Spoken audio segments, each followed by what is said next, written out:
Masih di Halo Bandung. Karaos Bandung. Nah. Iya, seperti yang tadi kita sampaikan bahwa ternyata sekarang kita sudah Tring, udah ada Kang Indra Bagjana di tengah-tengah kita. Sehat Kang? Alhamdulillah. Alhamdulillah saum. Alhamdulillah. Baiklah, kita akan ngobrol-ngobrol berbagi ilmu nih sama Kang Indra bagaimana caranya memanage keuangan keluarga. Ya, karena seperti yang kita tahu sekarang ini di bulan Ramadan atau khususnya adalah menjelang Hari Raya Idul Fitri, yang namanya keuangan, keuangan keluarga khususnya gitu ya, itu sudah nggak bisa deh di pos-posin yang tadinya kita rapi gitu ya, itu yang ada yang tadinya untuk pos mana malah jadinya buat belanja. Pos satpam ya. Pos satpam akhirnya masuknya. Nah, tapi sekarang kita akan ngobrol dengan Kang Indra, gimana sih memanage keuangan keluarga yang baik itu gitu ya. Karena minggu lalu telah dibahas dan diakui di bulan Ramadan kita menyiapkan dana ekstra dan anggaran Betul. khusus ya Iya, Kang ya. betul.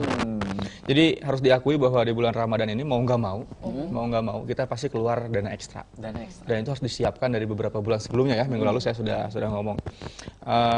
Tapi juga tentu saja walaupun kita punya dana yang cukup, kita sudah siapkan dananya, tentu saja kita harus tetap berhemat. Berhemat. Nah, hari ini kita akan bahas bagaimana sih berhematnya. Nah, ini cara berhematnya gimana gitu. Penting banget. Karena apa bedanya hemat dan pelit? Nah, itu ya. Ntar ada.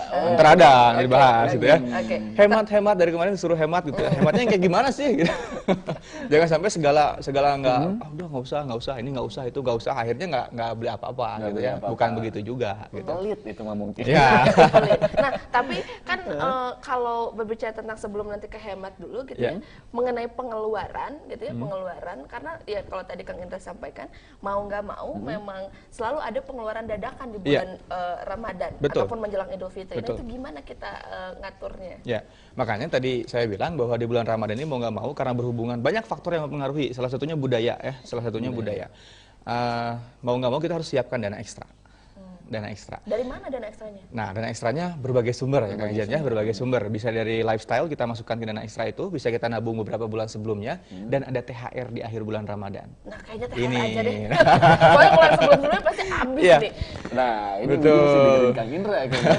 Tapi kalau bicara berhemat sebetulnya tidak hanya di bulan Ramadan saja Kang Ijan ya, tidak hanya di bulan Ramadan, hanya sebetulnya topik yang kita bahas kali ini, sebetulnya Ramadan bisa kita jadikan ajang untuk latihan berhemat. Caranya? Latihan berhemat. Gimana? Gitu ya? Kenapa nih?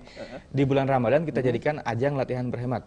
Karena kalau kita bisa berhemat di bulan Ramadan, artinya di bulan-bulan lain pun pasti bisa. Ini karena pasti Ramadan bisa. Pengeluaran lebih ya, gitu. Pengeluaran lebih, kebutuhannya meningkat, harga-harga naik, dan yang pasti godaan pun semakin banyak. Khususnya adalah godaan sale. Godaan sale ya, Betul. diskon di mana-mana ya. Ada yang benar, ada yang enggak diskonnya itu ya. Kadang-kadang ada diskon yang memang sudah di-up dulu, kemudian seolah-olah seperti diskon. Tapi ada juga yang benar, yang fair ada gitu ya. Dan kondisi umum yang harus diakui, minggu lalu juga sudah saya bahas bahwa di bulan Ramadan ini kita akan 2-3 kali lipat menurut survei. 2-3 kali lipat dari pengeluaran biasanya. 2-3 kali lipat. Ya mudah-mudahan kita nggak sampai 3 kali lipat, 2-nya lah ya, diambil minimalnya ya. Dan jangan lebih dari 3, 4, 5, jangan gitu, jangan. Ini boros, ini boros. Berlebih kalau gitu, berlebih ya. Ini wajar saja sebetulnya. Tadi faktornya banyak, ya. Faktornya banyak yang mempengaruhi, dan satu hal yang wajar untuk kondisi di Indonesia. Untuk hal coba bisa hal ini diulang ya. lagi kan faktornya apa aja selain budaya? Faktornya faktor budaya jelas, ya faktor budaya, karena di kita ini Ramadan ini seolah-olah seperti yang mewah, sangat istimewa, sehingga harus disambut dengan sesuatu yang wah gitu. Ini. Nah, nanti di akhir bulan menghadapi menghadapi Lebaran, belanja, ya, masjid kosong, mall penuh. Nah, ini ya. Ini faktor budaya. Yang pertama faktor budaya. Yang kedua faktor ekonomi. Faktor ekonomi ini mau nggak mau karena demand and supply-nya sudah tidak seimbang lagi, harga naik. Jadi mau nggak mau pasti kita lebih boros di bulan Ramadan. Lebih boros. Ini otomatis saja sebetulnya, mekanisme pasar saja. Apalagi yang sudah berkeluarga ya. Ini kan kita masih single nih ya. Betul. Tapi yang berkeluarga justru pengeluarannya lebih lagi ya Kang ya. Karena buat anaknya kah, buat istrinya. Betul.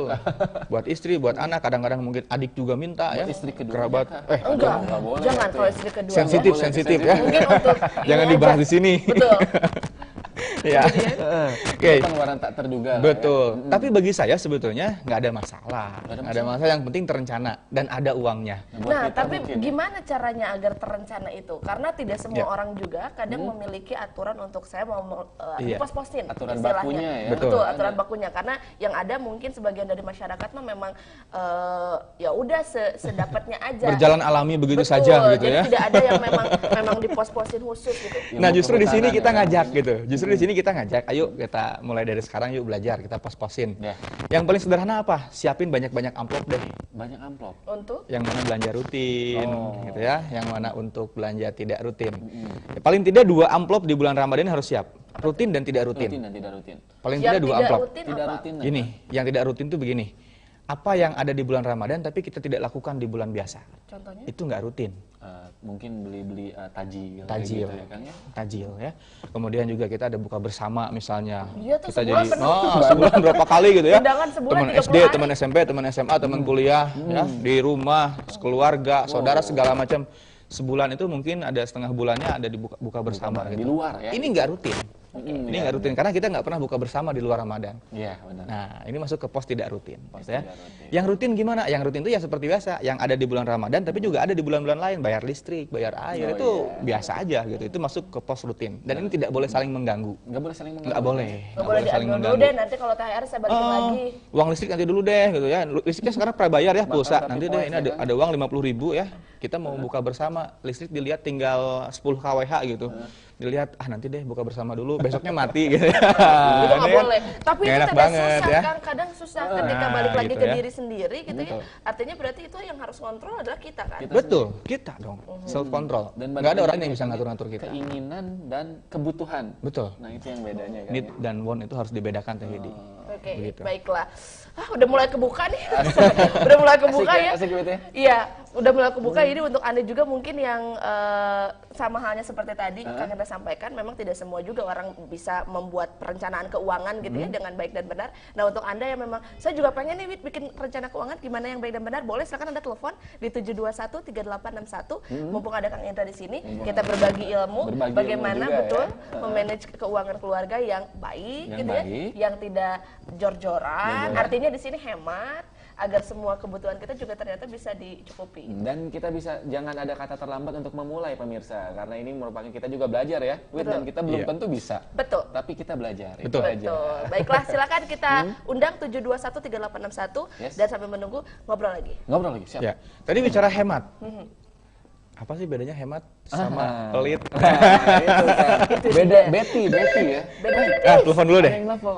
Halo Bandung. Halo Bandung. Halo Bandung. Halo katanya. Putus. Coba lagi lah ya, coba lagi ya. 721 3861 silakan untuk Anda kita undang. Hemat dan pelit. Hemat dan pelit.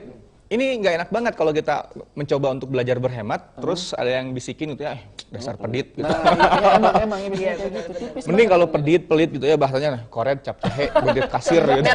Meregese. Ini kan udah nggak enak banget, panjang gitu ya, nggak enak banget. Padahal sebetulnya kita sedang berhemat, sedang belajar berhemat, walaupun juga kita harus belajar membedakan mana yang hemat, mana yang pelit. Mana hemat? Gimana harus membedakan ya. Hemat itu mencapai tujuan yang sama dengan biaya yang lebih sedikit. Itu hemat. Hemat ya. Itu hemat. Contohnya seperti apa? Contohnya seperti apa? Jangan sampai kita terjebak gitu ya. Contoh begini. Bandung, kita mau jalan-jalan ke Denpasar. Kan sekarang ada yang langsung tuh pesawat, ya, langsung pesawat. Harganya 700.000 pakai pesawat. Ya, kita pengen hemat, jalan kaki. Aduh, itu bukan hemat. Ya. Itu satahunan ya jalan. Itu bukan hemat. Itu pelit ya kan? Itu pelit. Itu ngaco. Kecuali kalau yang memang nggak lintas pulau ya. Karena masyarakat kita kadang-kadang mau hemat, jalan kaki aja gitu ya. Ini salah gitu, salah persepsi yang salah. Hemat itu begini, mencapai tujuan yang sama tapi dengan biaya yang lebih efisien, itu hemat. Sehingga alternatifnya ketika Bandung Denpasar itu bisa ditempuh dengan satu maskapai, maka alternatifnya adalah cari deh maskapai lain yang lebih efisien. Itu namanya hemat. Atau dari Bandung ya, kalau gitu Jakarta Bandung kan sekarang cuma 2,5 jam ya. Kalau gitu kita cari lewat Jakarta tapi lebih hemat 300.000 misalnya. Tetap aja kita naik pesawat. Naik pesawat sama tapi gitu kalau ya. misalnya gini Kang, kita ngeteng gitu misalnya. Ngeteng pakai naik darat. Naik darat. Kan itu efisiensi waktunya juga beda ya. secara finansial hemat, tetapi juga ada faktor lain, waktu. Misalnya kita baru sampai 1 hari gitu ya. Tergantung kebutuhan dan tergantung hobi. Ada orang yang nggak terlalu suka dengan terbang gitu ya. Dia misalnya ada fobia misalnya pesawat terbang. Bolehlah pakai darat, tapi dengan pertimbangan waktu misalnya. Itu oke gitu. Tapi kalau misalnya membandingkan mau hemat ya, Bandung Denpasar jalan kaki. Nanti dari Jawa ke Balinya ngojay gitu ya. Itu bukan hemat. Itu bukan hemat, ya? itu bukan hemat. Sinting ya. Itu nggak masuk akal gitu ya. Jadi jangan sekali-kali mengartikan hemat dengan terlalu berlebihan. Ya, hemat itu efisien. Kalau itu kan untuk kebutuhan istilahnya eksternal, itu kan kayak kebutuhan tidak rutin lah. Ini untuk mencukupi kebutuhan rutin primer gimana? Betul, primer. Kebutuhan pokoknya. Cara berhematnya gimana? Oke. Tadi beda hemat dan pelit ya, beda hemat dan pelit dan bagaimana dalam kebutuhan yang rutin dan sehari-hari gitu ya. Kita pakai ilustrasi deh. Kita pakai ilustrasi. Hemat itu menyisihkan penghasilan untuk ditabung. Itu hemat. Menyisihkan penghasilan untuk ditabung. Di pertemuan pertama dulu saya pernah sampaikan bahwa nabung itu paling tidak ya minimal 10%. Dari penghasilan kita. Minimal ya, lebih boleh. Minimal 10%. Jadi menyisihkan penghasilan untuk ditabung itu namanya hemat. Tetapi yang pelit gimana? Menabungkan semua penghasilan.